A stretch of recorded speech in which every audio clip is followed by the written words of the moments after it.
ആക്രമണത്തിൽ മരിച്ച ചോലനായകൻ പൂച്ചപ്പാറ മണിയുടെ കുടുംബം താമസത്തിനായി കാടിറങ്ങിയെത്തി. മണിയുടെ ഭാര്യയും 5 മക്കളും അടങ്ങുന്ന കുടുംബമാണ് തിങ്കളാഴ്ച രാത്രിയോടെ ചെറുപുഴയിലെ നെടുങ്കയം വനം സ്റ്റേഷന് സമീപത്തെത്തിയത്. ഇവിടെ തന്നെയുള്ള വനം ക്വാർട്ടേഴ്സിലാണ് ഇവർ താൽക്കാലികമായി താമസിക്കുന്നത്.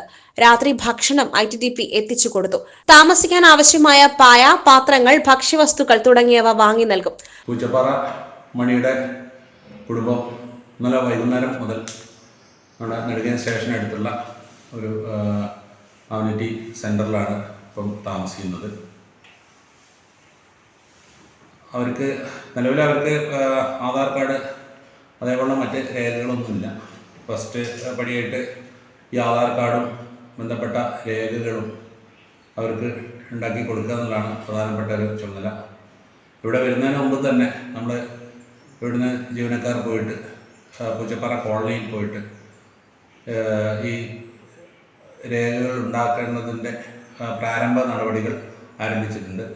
അപ്പം ഇവർ ഇവിടെ താഴെ എത്തിയതുകൊണ്ട് ഇനിയുള്ള കാര്യങ്ങൾ ഭംഗിയായിട്ട് നിർവഹിക്കാൻ പറ്റും.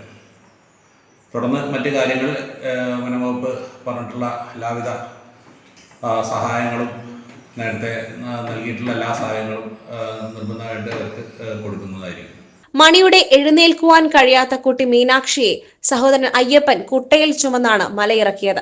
2 മണിക്കൂറിലേറെ നേരമാണ് അയ്യപ്പൻ മീനാക്ഷിയെ കുട്ടയിൽ ചുമന്ന് കുത്തനെയുള്ള ഇറക്കമിറങ്ങിയത്. ഉച്ചയോടെയാണ് ഇവർ പൂച്ചപ്പാറയിൽ നിന്നും മലയിറങ്ങിയത്. 4:30 കണ്ണിക്കയിലെത്തി. ഇവിടെ വനം വകുപ്പിന്റെ ജീപ്പും ടാക്സിയും ഉണ്ടായിരുന്നു. അതിൽ കയറി രാത്രിയോടെയാണ് ചെറുപുഴയിലെത്തിയത്. സഹോദരൻ അയ്യപ്പനും ഭാര്യയും പരിചയമാകുന്നതുവരെ ഇവർക്ക് തുണയായി നിൽക്കുവാൻ ഇവരോടൊപ്പം എത്തിയിട്ടുണ്ട്.